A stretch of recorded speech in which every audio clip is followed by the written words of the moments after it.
Class 12th economics में अपने पास में दो बुक्स हैं, एक है मैक्रो इकोनॉमिक्स और दूसरी है इंडियन इकोनॉमिक डेवलपमेंट।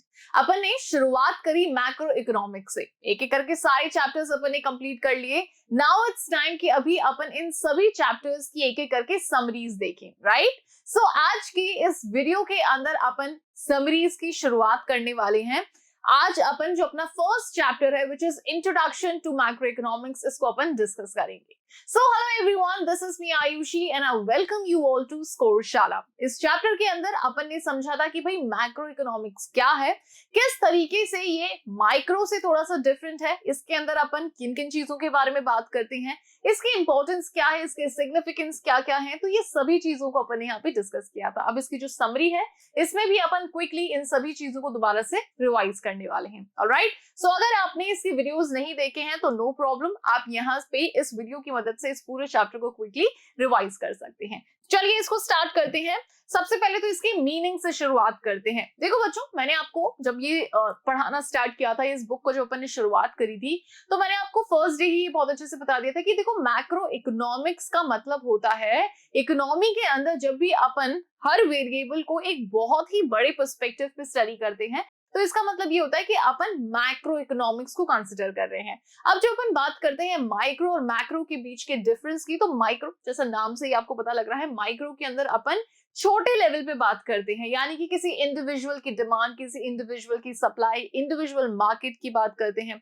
वही मैक्रो इकोनॉमिक्स के अंदर अपन सभी गुड्स एंड सर्विसेज की डिमांड को कंसिडर करते हैं, सभी गुड्स एंड सर्विसेज की सप्लाई को कंसिडर करते हैं, पूरे इकोनॉमी के अंदर इन्वेस्टमेंट को कंसिडर करते हैं, पूरे इकोनॉमी की जो इनकम है अपन उसे कंसिडर करते हैं। सो ये एक बहुत बड़ा कॉन्सेप्ट है, ठीक है। इसके अंदर अपन बहुत से ऐसे चैप्टर्स हैं जो कि अपन ने पढ़े हैं, जैसे कि आपको पता है अपन ने नेशनल इनकम के बारे में अपन ने यहाँ पे बात करी थी, एम्प्लॉयमेंट आउटपुट के बारे में अपन ने यहाँ पे बात करी थी, फॉरेन ट्रेड के बारे में अपन ने यहाँ पे बात करी थी, जो अपना मनी किस तरीके से इकोनॉमी में सर्कुलेट होता है, अपना बैंकिंग सिस्टम किस तरीके का होता है, इसको अपन ने डिस्कस किया था, राइट। गवर्नमेंट बजट, इसके बारे में भी अपन ने यहाँ पे बात करी थी। तो ये सभी ऐसी चीजें हैं जो कि पूरी इकोनॉमी से कहीं ना कहीं जुड़ी हुई है।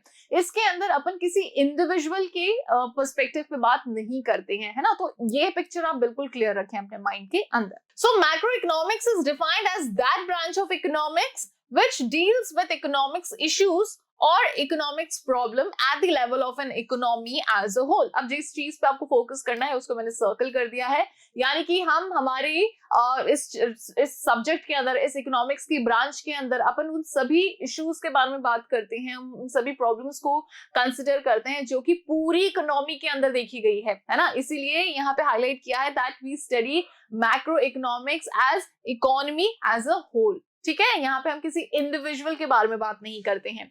Macro economics is a part of economic study which analyse the economy as a whole. ये एक ऐसी स्टडी है जिसके अंदर हम पूरी इकोनॉमी को एज अ होल कंसिडर करते हैं। It is the average of entire economy, हमारी पूरी इकोनॉमी का ये एक एवरेज है, and does not study any individual unit, और किसी भी इंडिविजुअल को ये स्टडी नहीं करता है, और a firm. It studies the national income, national income के बारे में बात करता है, टोटल एम्प्लॉयमेंट के बारे में हम यहाँ पे बात करते हैं, एग्रीगेट डिमांड के बारे में हम बात करते हैं, और एग्रीगेट सप्लाई के बारे में अपन यहाँ पे बात करते हैं। एग्रीगेट मतलब होता है टोटल। सो हम हमारी इकोनॉमी के अंदर total demand, total supply, employment, income, इन सभी चीजों को अपन यहाँ पे कंसिडर करते हैं। Okay, now we'll be talking about the difference between micro and macro। अब देखो काफी बार ना ये क्वेश्चन आपके एग्जाम में डायरेक्टली पूछ लिया जाता है that what is the difference between microeconomics and macroeconomics। अब ये चीज ऐसी है जो कि अपन ने 11th के अंदर बहुत अच्छे से पढ़ी थी, ठीक है, लेकिन अब क्योंकि यहाँ पे इस टॉपिक को दिया गया है तो काफी बार स्ट्रेट क्वेश्चन आ जाता है। ओके, सो माइक्रो के अंदर क्या हम करते हैं, जैसा मैंने आपको मैक्रो के बारे में तो बता दिया कि भाई मैक्रो के अंदर हम पूरी इकोनॉमी को कंसिडर करते हैं। माइक्रो के अंदर जैसा नाम से आपको पता लग रहा है, हम इंडिविजुअल यूनिट के बारे में बात करते हैं, एक इंडिविजुअल फर्म की सप्लाई के बारे में बात कर रहे हैं, एक इंडिविजुअल फर्म की डिमांड के बारे में बात कर रहे हैं, एक इंडिविजुअल पर्सन की इनकम को कंसिडर कर रहे हैं, ठीक है। तो यहाँ पे हम एक छोटे सर्कल के अंदर बात करते हैं और वही मैक्रो के अंदर हम पूरी इकोनॉमी को कंसिडर करते हैं. So this is the major difference. Alright, so it is the study of individuals, households and the firms behaviour in decision making and allocation of resources.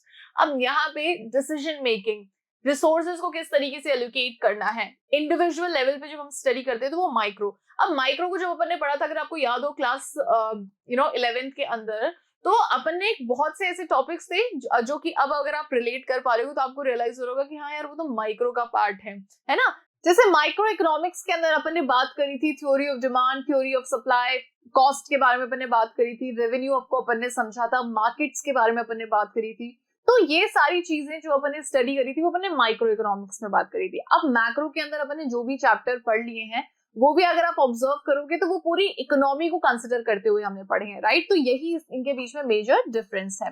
It generally applies to markets of goods and services and deals with individual and economic issues. ठीक है, तो generally market के अंदर, market से ये deal करता है micro economics. Market के अंदर जो भी गुड्स एंड सर्विसेज है उससे डील करता है, साथ ही साथ इंडिविजुअल और इकोनॉमिक इश्यूज जो है उसको ये डील करता है. फिर मैक्रो इकोनॉमिक्स की अगर अपन बात करें तो it is the study of the performance, structure, behaviour and decision making of an economy as a whole. तो हमारी इकोनॉमी के अंदर हमारी इकोनॉमी की क्या परफॉर्मेंस है, हमारी इकोनॉमी का स्ट्रक्चर किस तरीके का है, बिहेवियर किस तरीके का है, डिसीजन मेकिंग किस तरीके की है ना हमारी इकोनॉमी की, इसको अपन स्टडी करते हैं मैक्रो में.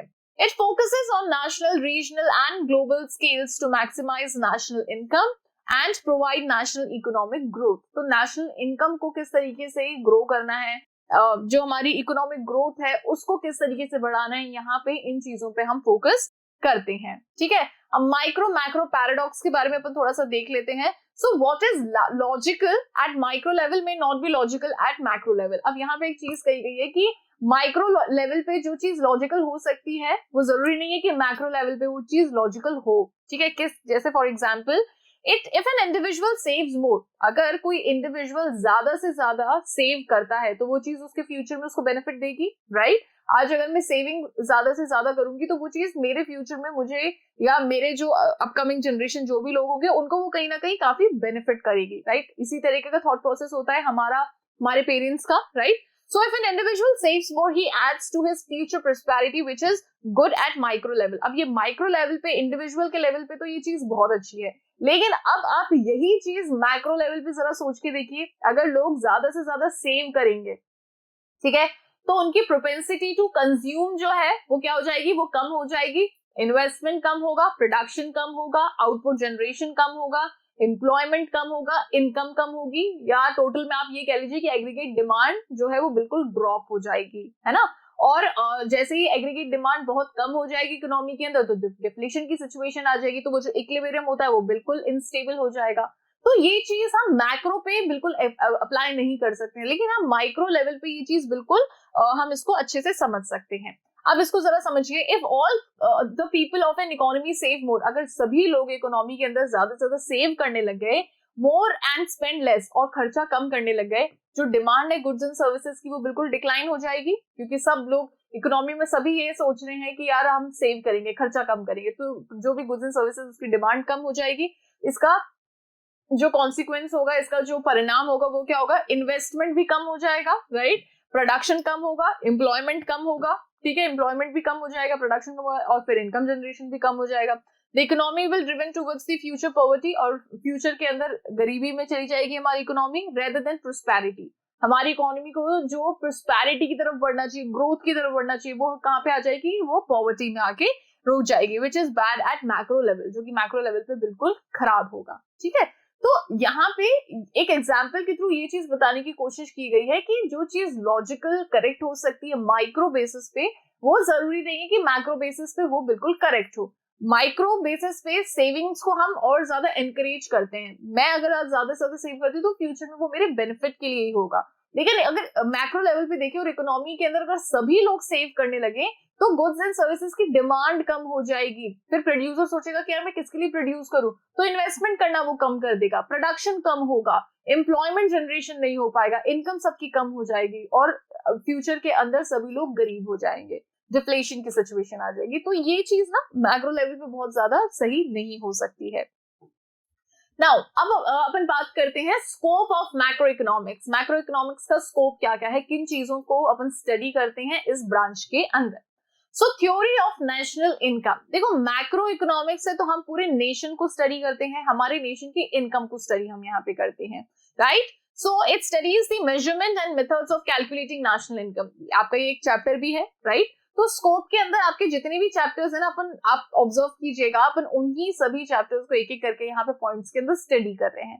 तो नेशनल इनकम यानी कि हम यहाँ पे हमारे नेशन की इनकम को मेजर करते हैं, कंपेयर करते हैं, right. The measurement involves aggregate saving, aggregate consumption and aggregate investment. अब जो हम मेजरमेंट करते हैं नेशनल इनकम के अंदर, सेविंग भी काम आता है, कंजम्पशन भी काम आता है और इन्वेस्टमेंट का भी यहाँ पे काम आता है, right. Next is theory of international. So trade international, trade refers to the exchange of goods and services. Trade का मतलब क्या है, जब goods and services को exchange किया जाता है, एक इकोनॉमी जब दूसरी इकोनॉमी से goods and services exchange होती है, उसी को हम trade कहते हैं, right, in different countries which affect the whole economy, जिसका पूरा पूरा impact पूरी इकोनॉमी के ऊपर देखने को मिलता है। Thus international trade is studied under macroeconomics. तो ये जो international trade है ये किसके अंडर में पढ़ा जाता है, मैक्रो इकोनॉमिक्स के अंदर पढ़ा जाता है कि भाई जो इकोनॉमी है वो कितना एक्सपोर्ट कर रही है, वो कितना इंपोर्ट कर रही है, दूसरे कंट्रीज से किस तरीके का रिलेशन मेंटेन कर रही है।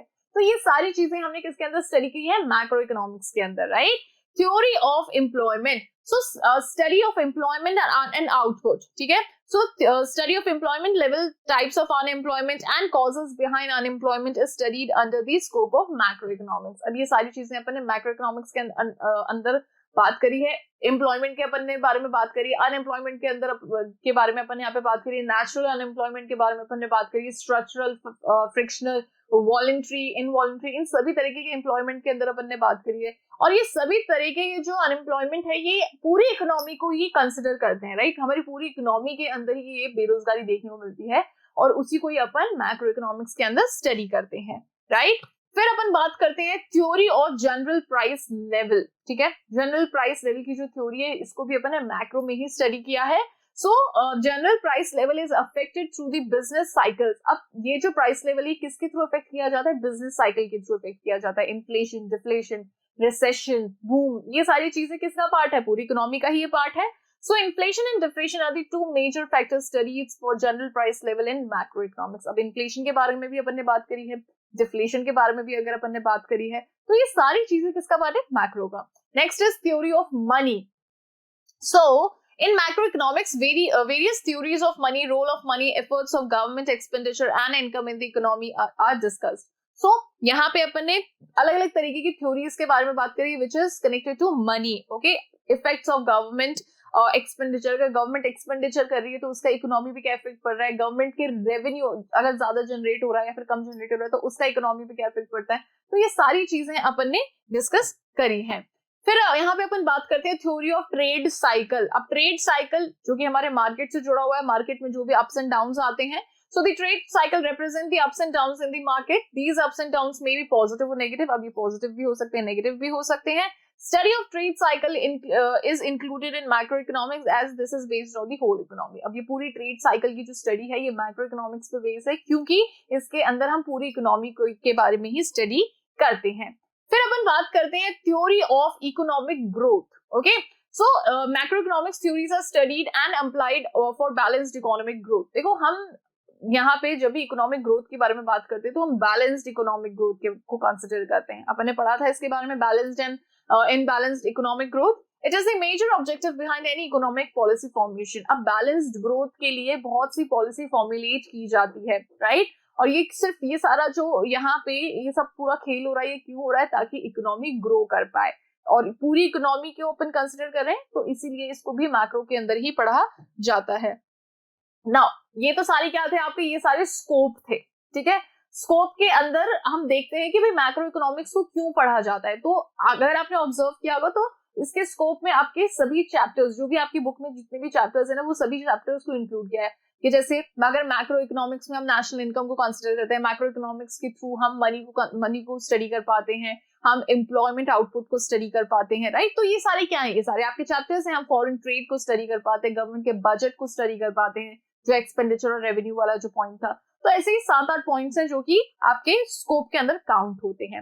अब अपन बात करते हैं कुछ सिग्निफिकेंसेस के बारे में। सिग्निफिकेंस मतलब क्या होता है? Importance. So what are the importance of studying macro economics? हमें क्यों पढ़ना है मैक्रो इकोनॉमिक्स? हमने ये तो जान लिया कि इसके अंदर हम किन किन चीजों के बारे में बात करते हैं। अब हमें ये जानना है कि हमें ये चीजें पढ़नी क्यों है, वाई आर दे इम्पोर्टेंट, क्यों हमें ये इकोनॉमिक्स की जो ब्रांच है वो पढ़ना जरूरी होता है। सो अब जो भी पॉइंट्स आएंगे ये आपके इंपॉर्टेंस को शो करेंगे। Alright, so significance of micro economics और you can say importance of macro economics. So description of the economy. देखो, सबसे पहली चीज, हम मैक्रो इकोनॉमिक्स को पढ़ते हैं तो इससे हमें हमारी पूरी इकोनॉमी किस तरीके की है इसके बारे में हमें अंदाजा लग जाता है। नेशनल इनकम को हमें पढ़ करके हमें पता लगता है कि भाई हमारी इकोनॉमी कहाँ पे स्टैंड करती है। इनकम एंड आउटपुट को पढ़ने के बाद में एम्प्लॉयमेंट एंड आउटपुट को हमें पढ़ने के बाद में पता लगता है कि हम किस तरीके से इकोनॉमी के अंदर प्रोडक्शन होता है, कंजम्पशन होता है, इनकम जनरेशन होता है, अनएम्प्लॉयमेंट जो होता है वो कैसे वो ठीक किया जाता है, कितने तरीके का अनएम्प्लॉयमेंट होता है, गवर्नमेंट उसके लिए कौन कौन से प्रोग्राम्स रन करती हैं। तो ये सारी चीजें अपन ने पढ़ी हैं।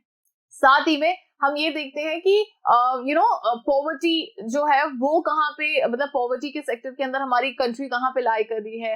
फिर अपन यहाँ पे मनी के बेसिस पे देखते हैं कि हमारी कंट्री, तो ये सारी चीजें पढ़ने के बाद में हमें एक ओवरऑल एक ब्लूप्रिंट मिल जाता है कि हमारी इकोनॉमी जो है वो किस तरीके की दिखती है।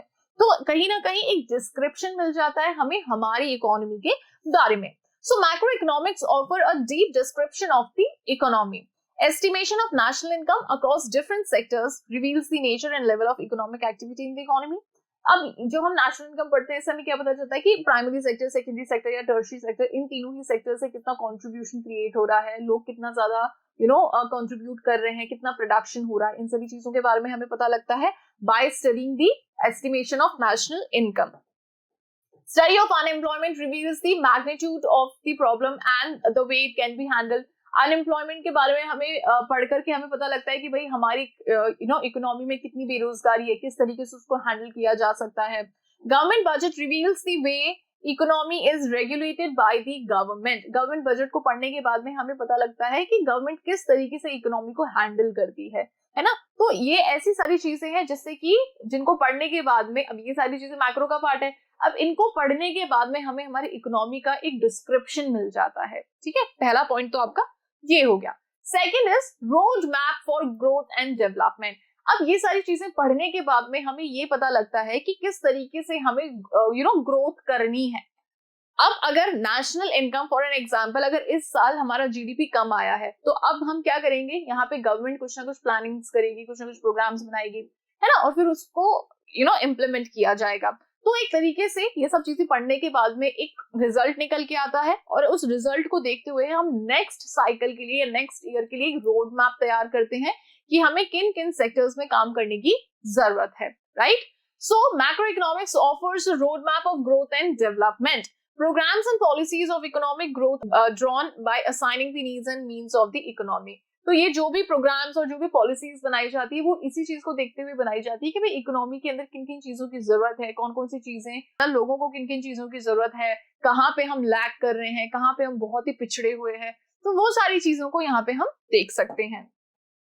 Third one is economic stability. ठीक है, तो मैक्रो इकोनॉमिक्स को पढ़ने के बाद में हमें पता लगता है कि हमारी इकोनॉमी कितनी स्टेबल है। So study of macroeconomics helps achieve an economic stability. This is achieved through appropriate monetary policy. जब हम मॉनेटरी पॉलिसी पढ़ते हैं, और मॉनेटरी पॉलिसी जो होती है वो किसके थ्रू दी जाती है, आरबीआई के थ्रू दी जाती है। सो यहाँ पे हम जो मॉनेटरी पॉलिसी को अचीव करते हैं, उसके बारे में हम बात करते हैं, पढ़ते हैं, जो कि सेंट्रल बैंक ऑफ कंट्री देती है, और जो फिस्कल पॉलिसी होती है जो कि हमारी गवर्नमेंट जिसे देती है। तो इन चीजों को देखने के बाद में हम समझते हैं और फिर हम ये देख पाते हैं कि हमारी इकोनॉमी कितनी स्टेबल है। Right, so this is achieve through appropriate monetary policy pursued by the central bank of the country and fiscal policy or budgetary policy pursued by the government. Fourth is BOP, balance of payment. ठीक है, अब balance of payment भी किसका part है बच्चों, आपके macro का part है। So it is BOP status of a country reveals the performance of economy in relation to the rest of the world. अब BOP की मदद से हमें ये पता लगता है कि हम दूसरे कंट्रीज के कंपैरिजन हम कहाँ पे स्टैंड करते हैं। राइट, हम उनसे जब हम रिलेशन मेंटेन कर रहे हैं तो हम कितना ऊपर हैं, वो लोग रैंक वाइज कितना हमसे नीचे हैं या फिर हम कितने कंट्री से नीचे, हमें अभी और क्या करना चाहिए। तो ये सारी चीजें हमें बीओपी के थ्रू पता लगती है। सो बैलेंस ऑफ ट्रेड यानी कि export and import shows our capacity to export and compulsion to import. अब बीओटी यानी कि बैलेंस ऑफ ट्रेड के थ्रू हमें ये पता लगता है कि हम कितना एक्सपोर्ट करते हैं, हम कितना इंपोर्ट करते हैं, कहीं हमारा इंपोर्ट ज्यादा तो नहीं है हमारे एक्सपोर्ट से, क्योंकि अगर ऐसा है तो ये एक बहुत ही नेगेटिव साइन है। अगर हमारा एक्सपोर्ट ज्यादा है हमारे इंपोर्ट से तो ये एक पॉजिटिव साइन है, तो यानी कि हम ग्रो कर रहे हैं। तो ये सारी चीजें किसका पार्ट है, आपकी मैक्रो का। Fifth is problem of poverty and environmental pollution. अब यहाँ पे पॉवर्टी के बारे में भी अपन ने बात करी, एनवायरमेंटल पोल्यूशन के बारे में भी बात करी है। So macroeconomics offer insight into problems of poverty and environmental pollution. It is by using macro models that these problems are addressed. अब macro models का use करके ही इन problems को address किया जाता है, फिर इनको ठीक किया जाता है, इनको handle किया जाता है। Okay? Sixth is policy formation. अब यहाँ पे गवर्नमेंट जब ये सारी चीजें देखती है जो कि मैक्रो लेवल पे होती हैं ये सारी चीजें, उसके बाद में गवर्नमेंट क्या करती है, पॉलिसी फॉर्मुलेट करती है। So information relating to macroeconomic variable like aggregate demand, aggregate supply, total consumption and investment expenditure in the economy, output across different sectors of the economy and the like is extremely useful to the formulation of policies for the growth and development of a country. तो देखो ये सारे variables, कितनी demand है, कितनी supply है, कितना investment है, कितनी इनकम है, ये सभी चीजें देखने के बाद में गवर्नमेंट क्या करती है, पॉलिसी फॉर्मुलेट करती है डिफरेंट सेक्टर्स के अंदर। ठीक है, अगर जैसे एग्रीकल्चर सेक्टर के अंदर इतनी मतलब पॉपुलेशन ज्यादा से ज्यादा जुड़ी है लेकिन इतना इनकम जनरेशन नहीं हो रहा है, तो गवर्नमेंट वहां पे कुछ ना कुछ पॉलिसी फॉर्मुलेट करेगी। क्रेडिट की नीड होगी तो वो देगी, अगर उनको सब्सिडी की जरूरत होगी तो वो देगी किसी भी सेक्टर के अंदर। तो ये सारी चीजें करने के बाद में गवर्नमेंट क्या करती है, इकोनॉमी को स्टेबल करती है। और वो उनको कैसे पता चला, जब इन्होंने इन सभी वेरिएबल्स को स्टडी किया, एग्रीगेट डिमांड को स्टडी किया, सप्लाई को स्टडी किया, इन्वेस्टमेंट को स्टडी किया। तो ये सारी चीजें जो है किसका पार्ट है बच्चों, मैक्रो का पार्ट है। ओके, सो पॉलिसी भी फॉर्मुलेट की जाती है। Now importance of macro economics, so helpful in formulation of economic policies. तो वही चीज है, बस इसको थोड़ा सा अब यहाँ पे डिफरेंटली बता दिया गया है। So helpful in formulation of economic policy. So macro economics की मदद से हम क्या कर सकते हैं, यहाँ पे इकोनॉमिक पॉलिसीज फॉर्मुलेट हो सकती है। So it deals with the economy as a whole. अब यहाँ पे मैक्रो इकोनॉमिक्स कैसे डील करता है, पूरी इकोनॉमी को एज अ होल ही डील करता है। It includes aggregates of all the economic factors. ठीक है, यहाँ पे जितने भी इकोनॉमिक फैक्टर्स हैं उन सबका एग्रीगेशन हम देखते हैं। चाहे डिमांड हो तो डिमांड यहाँ पे किसी एक बंदे की नहीं देख रहे हैं, हम पूरी इकोनॉमी की डिमांड को कंसिडर कर रहे हैं। सप्लाई किसी एक पर्टिकुलर गुड की या प्रोड्यूसर की सप्लाई को अपन कंसिडर नहीं करे, पूरी इकोनॉमी की सप्लाई को अपन यहाँ पे कंसिडर करते हैं। So economic policies of the government are related with the whole economy. अब ये जो इकोनॉमिक पॉलिसीज हैं ये किसी पूरे इकोनॉमी के लिए ये पॉलिसीज बनती हैं। ठीक है, गवर्नमेंट सिर्फ खुद के लिए नहीं बनाती, पूरी इकोनॉमी के लिए वो पॉलिसीज का फॉर्मुलेशन होता है। फॉर एग्जाम्पल, डिप्रेशन के दौरान, during depression it is necessary to analyse the cause behind depression. Depression के दौरान ये जरूरी होता है गवर्नमेंट के लिए कि वो देखे कि भाई ये डिप्रेशन जो हुआ है इसके पीछे के कारण क्या क्या हैं।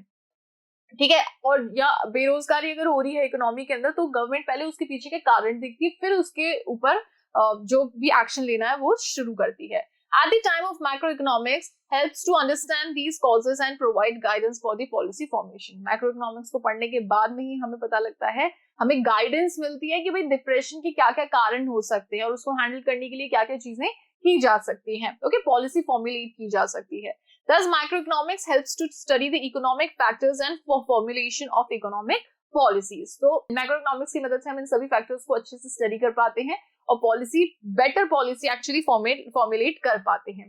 Second one is helpful in understanding the functioning of an economy. अब इकोनॉमी किस तरीके से बेहतर या बेटर परफॉर्म कर सकती है ये भी हम स्टडी कर पाते हैं मैक्रो इकोनॉमिक्स के through he. Okay, so macro economics study the problem related with the behaviour of total output, income, employment and general price level. तो इन सभी चीजों के बारे में मैक्रो इकोनॉमिक्स के अंदर हम स्टडी करते हैं।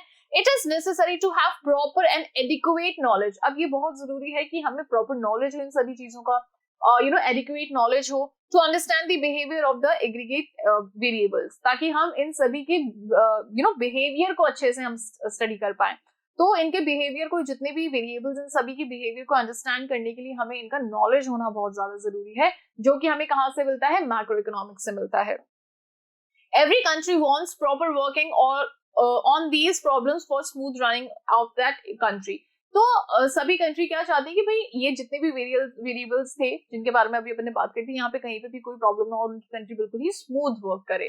Through macroeconomics these complex problems can be understood and solve. Macroeconomics के वजह से ये प्रॉब्लम्स को अंडरस्टैंड किया जाता है और इनको सॉल्व भी अच्छे से किया जा सकता है। Thus, macroeconomics is helpful to understand the functioning of an economy. अब मैक्रोइकोनॉमिक्स की मदद से हम हमारी इकोनॉमी किस तरीके से फंक्शन करती है, किस तरीके से होनी चाहिए, इसको हम बेहतर अंडरस्टैंड कर पाते हैं। Okay, the third one is useful for determining national income. National income determine करने के लिए बहुत ज्यादा जरूरी है। देखो वही पॉइंट है, बस यहाँ पे थोड़ा सा लैंग्वेज चेंज है। So the concept of national income is studied under the scope of macroeconomics. ठीक है, तो मैक्रोइकोनॉमिक्स के अंदर ही नेशनल इनकम को स्टडी किया जाता है। As overall performance of any nation can be determined through its national income, क्योंकि हमें पता है कि कोई कंट्री किस तरीके से परफॉर्म कर रहा है, ये हमें उसकी नेशनल मतलब उस नेशन की इनकम देख के ही हमें पता लग पाता है। अगर उस नेशन की इनकम बहुत कम है तो हमें और चीजें कुछ देखने की जरूरत है, हमें यूं ही पता लग जाता है कि भैया यहाँ पे तो प्रोडक्शन ही कम होता होगा, और जब प्रोडक्शन कम होता होगा तो एम्प्लॉयमेंट कम होता होगा, गरीबी यहाँ पे ज्यादा होगी। ठीक है, तो उस कंट्री की इनकम को देख के हम कंसिडर कर लेते हैं कि भैया ये जो कंट्री है वो किस तरीके से परफॉर्म करता होगा। For solving the problems related with the overproduction and unemployment, it is necessary to prepare data of national income. So यहाँ पे ओवर प्रोडक्शन की प्रॉब्लम या फिर अनएम्प्लॉयमेंट की जो प्रॉब्लम होती है, इसको सॉल्व करने के लिए ये बहुत ज्यादा जरूरी है कि नेशनल इनकम का डेटा देखा जाए, प्रिपेयर किया जाए। These data on national income are helpful in forecasting the level of economic activity and to understand the distribution of income among different sectors of the economy. क्योंकि इस data के through हम ये समझ पाते हैं कि अलग अलग सेक्टर्स में कितने लोग इंडल्ज हैं, उनकी इनकम जनरेशन कितनी हो रही है, प्रोडक्शन टोटल कितना हो पा रहा है। तो इसके लिए ये डेटा बहुत ज्यादा इंपॉर्टेंट होता है, और उस डेटा को स्टडी करना आना ये भी बहुत ज्यादा इंपॉर्टेंट होता है, जो कि हम कहाँ से सीखते हैं, मैक्रो से। Okay, fourth is important for economic growth. As we had discussed earlier that macroeconomics helps in formulation of economic policies. जैसा अभी तक अपन ने बात करी कि macroeconomics की मदद से हम पॉलिसी फॉर्मुलेट कर पाते हैं। These policies are formed for the future growth. और ये जो पॉलिसीज होती है ये क्यों बनती है, कंट्री की फ्यूचर में ग्रोथ हो इसके पर्सपेक्टिव से ये बनती है of an economy. These policy form basis for the stable and long run growth of an economy. In policies की मदद से इकोनॉमी जो है वो लंबे समय तक ग्रोथ करती है। ओके, इसलिए ये फॉर्मुलेट की जाती है। There are various theories on unemployment. बहुत सी थ्योरीज बनी अनएम्प्लॉयमेंट पे, जनरल प्राइसेस पे, नेशनल इनकम पे, ठीक है, मैक्रो इकोनॉमिक्स में, which are helpful to solve the problems related to these issues. जो कि कहीं ना कहीं जो थ्योरीज है वो कहीं ना कहीं इन इश्यूज इन टॉपिक्स में जो भी प्रॉब्लम्स होते हैं या जो भी इश्यूज आते हैं उनको सॉल्व करने में काफी हेल्पफुल होती हैं। Thus, macroeconomics is helpful for the economic growth. Fifth one is useful for development of microeconomics. अब macroeconomics क्यों पढ़ा जाता है, इंपॉर्टेंट क्यों, ताकि मैक्रो इसलिए इंपॉर्टेंट है ताकि माइक्रो भी डेवलप हो पाए, इंडिविजुअल भी डेवलप हो पाए। So macro is helpful to understand micro. Macro जरूरी क्यों है, ताकि उसके थ्रू माइक्रो को समझा जाए। Without proper understanding of aggregates of facts no micro economics law can be formed. अगर हम जब तक टोटल चीजों को नहीं पढ़ेंगे, पूरी इकोनॉमी की डिमांड को नहीं पढ़ेंगे, तो हम इंडिविजुअल डिमांड को हम नहीं पढ़ पाएंगे। तो जितने भी मैक्रो वेरिएबल्स हैं, जब हम इन्हें स्टडी कर पाते हैं तो उसके बाद में हम माइक्रो वेरिएबल्स को और अच्छे से अंडरस्टैंड कर पाते हैं। For example, behaviour of single firm can not form the behaviour pattern for all the firms. क्योंकि हमें ये पता है कि एक फर्म से सभी फर्म्स के पैटर्न को हम नहीं स्टडी कर सकते, लेकिन हाँ, सभी फर्म के पैटर्न को स्टडी करके उस एक फर्म के पैटर्न को हम डेफिनेटली स्टडी कर सकते हैं।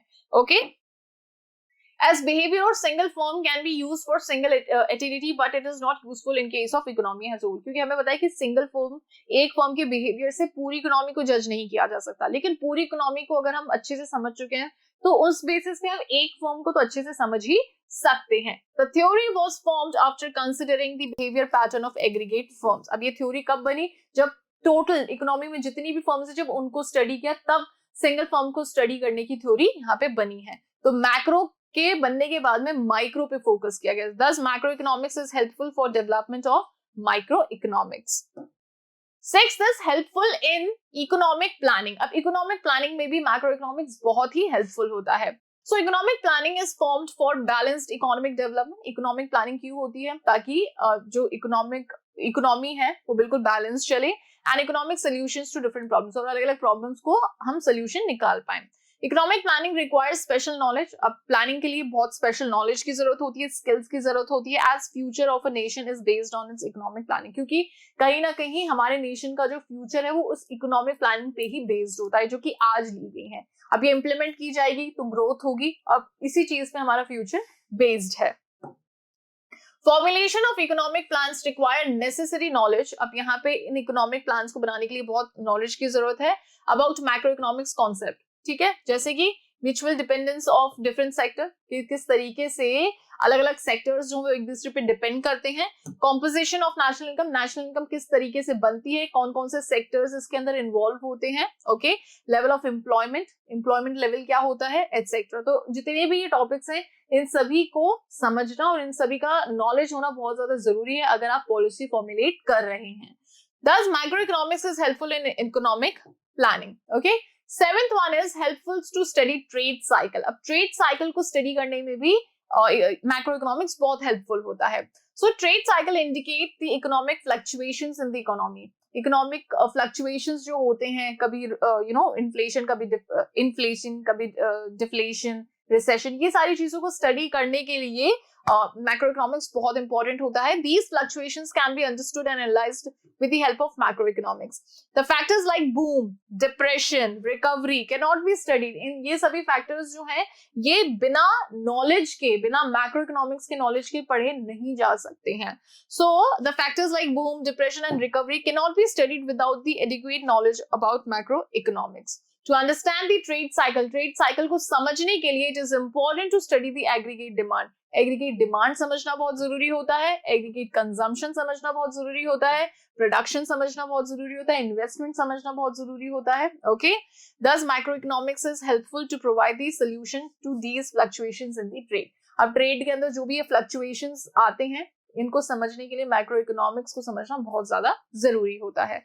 It has been possible to form policies for controlling the effect of inflation. अब यहाँ पे बहुत सी पॉलिसीज हमने पढ़ी हैं, बहुत सी पॉलिसीज यहाँ पे बनाई जाती है इन्फ्लेशन की सिचुएशन को कंट्रोल करने के लिए, डिफ्लेशन की सिचुएशन को कंट्रोल करने के लिए, okay. So it has been possible to form policies for controlling the effect of inflation and deflation on business through detailed study of macroeconomics. Clear? Next is helpful to understand the monetary problems. अब economy के अंदर जो भी monetary problems होती हैं उसको भी समझने के लिए macroeconomics बहुत ज्यादा helpful होता है. So macroeconomics includes the concept like money, theory of money, banking and credit system in a country. ये सारी चीजें अपन ने पढ़ी है, ठीक है, macroeconomics के अंदर. So macroeconomics provides the direction to economists to understand these concepts and provide remedies to monetary problem.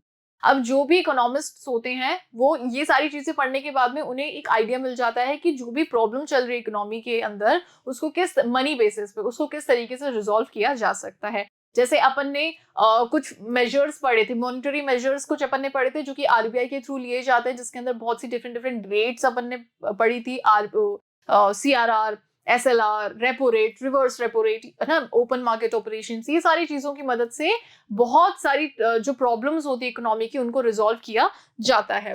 Regular changes in the monetary system of a country affect adversely, and this adverse effect can be counteracted by adopting the monetary measures. अब जैसे जो भी monetary system के अंदर changes आते हैं उनका बहुत ही नेगेटिव इम्पैक्ट देखने को मिलता है इकोनॉमी पे.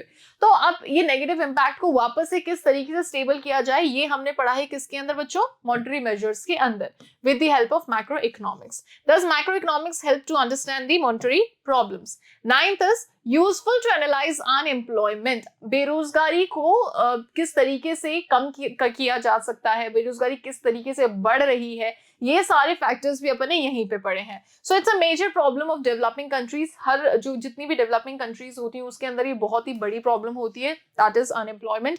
Eight the time of depression in the economy it becomes necessary to understand the need and requirement of the labour. सो डिप्रेशन के टाइम पे ये बहुत ज्यादा जरूरी हो जाता है कि लेबर के ऊपर स्टडी की जाए कि भाई उनकी रिक्वायरमेंट क्या है, उनको किस चीज की जरूरत है, उनको क्या नहीं मिल पा रहा है, तो इसके ऊपर स्टडी करना बहुत जरूरी होता है. To understand this concept of economics develop general theory of employment. तो इकोनॉमिक्स का ये कॉन्सेप्ट समझने के लिए general theory of employment develop किया गया है. Macroeconomics provides the knowledge and understanding about this concept through Keynesian theory of employment. अब macroeconomics के थ्रू हम इस चीज को अच्छे से समझ सकते हैं इस थ्योरी की मदद से, right? The concept can be studied through aggregate demand, aggregate supply and labor. तो एग्रीगेट डिमांड और एग्रीगेट सप्लाई ऑफ लेबर, इन दोनों के कॉन्सेप्ट को अच्छे से समझ के हम ये वाला कॉन्सेप्ट अच्छे से समझ सकते हैं. Thus macroeconomics provides knowledge about the causes, effects and remedies of general employment. So general employment क्यों हुआ, किस तरीके की सिचुएशन में है, कैसे ठीक किया जा सकता है, ये सारी चीजें अपन इस थ्योरी के अंदर अच्छे से पढ़ते हैं. ऑलराइट, सो यहाँ पे आपका जो इंट्रोडक्शन है इस बुक का, इंट्रोडक्शन ऑफ मैक्रो इकोनॉमिक्स, ये होता है कंप्लीट. ठीक है, इस पूरे वीडियो के अंदर मैंने आपको यही बताया कि पहली बात तो मैक्रो इकोनॉमिक्स होता क्या है, माइक्रो और मैक्रो में क्या डिफरेंस है, माइक्रो के अंदर जो चीज पॉसिबल है वो जरूरी नहीं है वो मैक्रो के अंदर हो. ठीक है, मैक्रो इकोनॉमिक्स का स्कोप क्या क्या है, इसके सिग्निफिकेंस क्या है, साथ ही साथ इंपॉर्टेंस इसके क्या क्या है. तो कहीं पे कोई भी ऐसा पॉइंट जो कि आपको नहीं समझ में आया हो तो वो आप मुझसे कमेंट सेक्शन में पूछ सकते हैं. आपको ये वीडियो कैसा लगा ये जरूर बताइएगा मुझे कमेंट सेक्शन में. अगर अच्छा लगा है तो इस वीडियो को लाइक करना, चैनल को सब्सक्राइब करना और इस वीडियो को शेयर कीजिएगा. Thank you so much.